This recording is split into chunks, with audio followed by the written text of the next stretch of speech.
Ruth Fielding at Briarwood Hall, or Solving the Campus Mystery by Alice B. Emerson.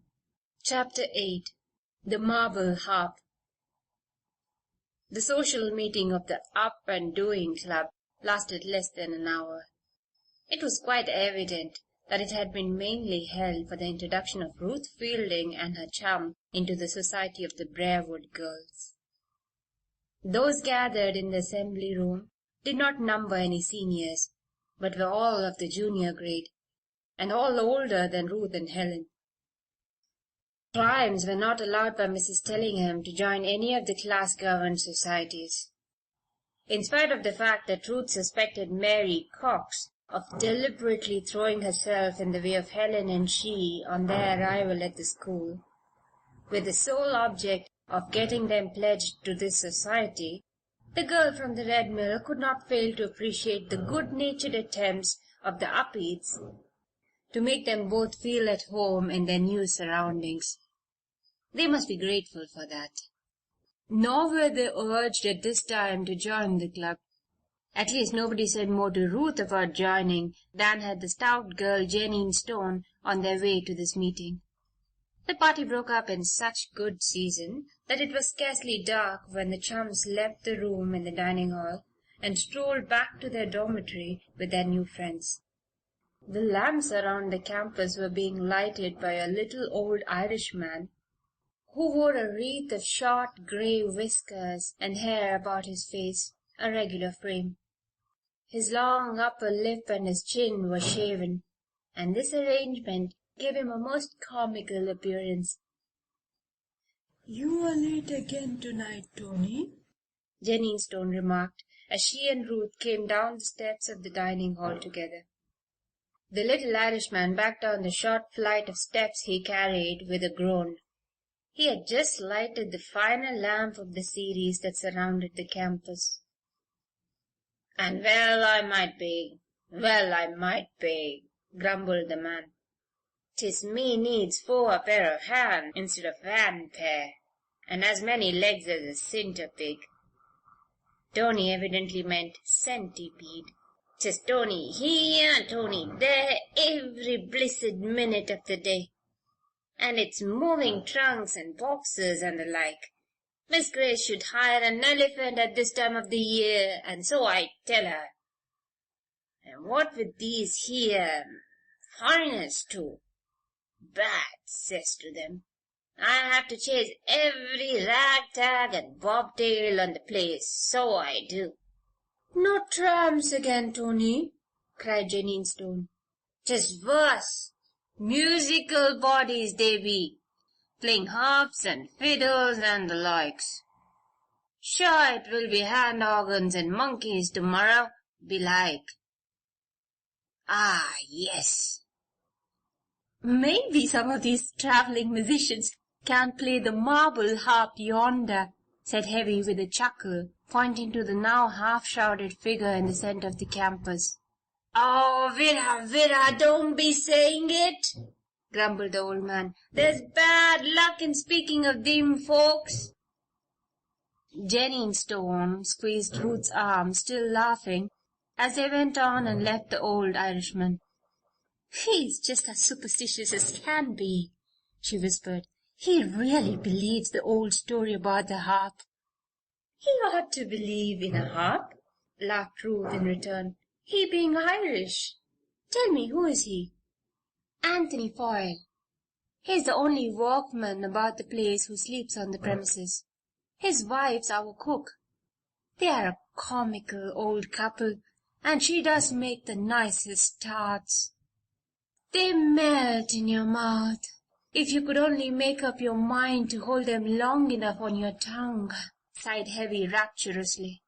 "But what's the story about the marble harp?" queried Ruth as they came to the dormitory and joined the other girls. "You mean the harp held by that figure at the fountain?" "Hello!" cried Belle Tingley. "Heavy's turning to scare the infant with the campus ghost story." "Oh, a real ghost story?" cried Helen. "Do let's hear it." "Come into our room, Cameron," said Luella Fairfax lazily, "and I will tell the tale and harrow up thy young soul, and make thy hair stand on ends like quills upon the fretful porcupine," finished Mary Cox. "Yes, let Luella tell it. It is well for infants to learn the legends as well as the rules of Briar Hall." Helen was used to being called infant by now, and didn't mind so much. She was so much taken with her new friends and the Upedes in general that she went right into the room occupied by Mary Cox and her chums, without a word to Ruth, and the latter followed with heavy perforce. The windows of the quartette looked out upon the campus. The lights in the other dormitory shone brightly, and the lamps around the open space which the buildings of Briarwood surrounded glimmered in the dark. Voices came up to them from the walks, but soon these ceased, for the girls were all indoors.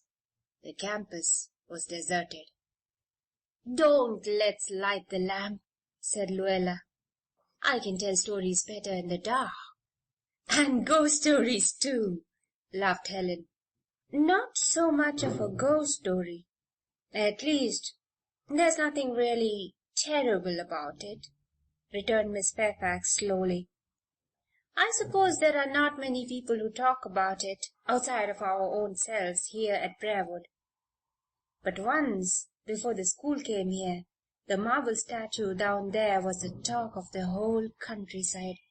I believe Mrs. Tellingham doesn't like the story to be repeated," said Miss Fairfax. "She thinks such superstitions aren't good for the minds of the primes and infants," and the storyteller laughed. However, it is a fact that the original owner of Briarwood Hall had a beautiful daughter. She was the apple of his eye. "All beautiful daughters are apples of their father's eyes," said Luella, laughing. "Janine is her father's apple, Adam's apple," suggested Mary Cox. "Such a size for an Adam's apple would choke a giant," murmured Belle Tingley, for the other three were always joking poor Heavy because of her over plumpness. "Don't you bother about my father," said Janine calmly. "He gives me $1 every month for chocolate creams, and you girls help eat them, I notice." "Hurrah for the Stone pair!" cried Mary Cox. "Go on, Luella." "You sound as though you cheered for a sea wall of masonry or some such maritime structure," complained Janine. "Stone pair, indeed." "She shan't have any of the next box of creams, Heavy," said Luella soothingly. "And I'm not sure that you will either." "Do tell your story, miss," and Heavy yawned monstrously. "How dare you yawn before taps?" cried Belle. "I'll douse the water pitcher over you, Janine." At this threat the fat girl sat promptly and again urged Luella to continue her tale. So Miss Fairfax continued. The rich old gentleman with the apple of his eyes, in other words, a beautiful daughter, had a great deal more money than sense, I think. He engaged a sculptor to design a fountain for his lawn, and the draped figure you have seen upon that pedestal down yonder is supposed to be the portrait of the beautiful daughter cut into enduring marble by the man who sculped. But unfortunately for the old gentleman's peace of mind, while he sculpted the marble, the artist likewise made love to the young lady, and they ran away and were married, leaving the old gentleman nothing but the cold marble statue playing the marble harp in place of a daughter. The father's heart at once became as adamant as the marble itself, and he refused to support the sculptor and his wife. Now, either the runaway couple died miserably of starvation in a garret, or were drowned at sea, or were wrecked in a railroad accident, or some other dreadful catastrophe happened to them. I'm not sure which. For at a time there began to be something strange about the fountain. The old man lived here alone with his servants for a number of years, but the servants would not remain long with him, for they said the place was haunted. "Oh, my!" exclaimed Helen. That's right, Miss Cameron. Please show the proper amount of thrilling interest. They said the fountain was queer. The water never poisoned anybody. But sometimes the marble strings of the marble harp in the marble hand of the marble daughter would be heard to twang in the night. Weird music came from the fountains at ghostly hours. Of course, the little harp the statue holds is in the form of a lyre. And what the people were who told these stories about the ghostly twanging of the instrument, you may draw your own conclusions, laughed Luella Fairfax. However, the old gentleman at last broke up his household, or died, or moved to town, or something, and Briarwood was put up for sale, and the school came here. That was a good many years ago. Dr. Tellingham's wig matched his fringe of hair when the school first began here, so that must have been a good while ago. The twanging of the marble harp has been heard down through the school ages, so it is said, particularly at queer times. "Queer times?" asked Ruth. "Why, when something out of the common was about to happen. They say it twanged the night before our team beat the basketball team from Warden Preparatory. There was a girl here once who ran away because her folks went to Europe and left her behind at school. She was determined to follow them, and she got as far as New York and stole aboard a great steamer so as to follow her parents. Only the steamship she boarded had just come in instead of just going out. They say the marble harp twanged then. And when Heavy failed to oversleep one morning last half, the marble harp must have twanged that time," declared Mary Cox.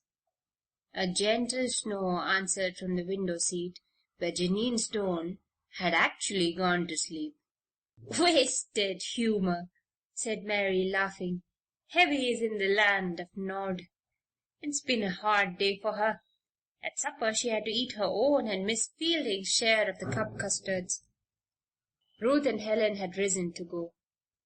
"You will remember, infants," said Luella, "when you hear the twang of the ghostly harp, that something momentous is bound to happen at Briarwood Hall. But more important still," warned Mary, "be sure that your lights are out within 20 minutes after retiring bell sounds. Otherwise you will have that cat Picolet poking into your room to learn what is the matter." End of chapter 8.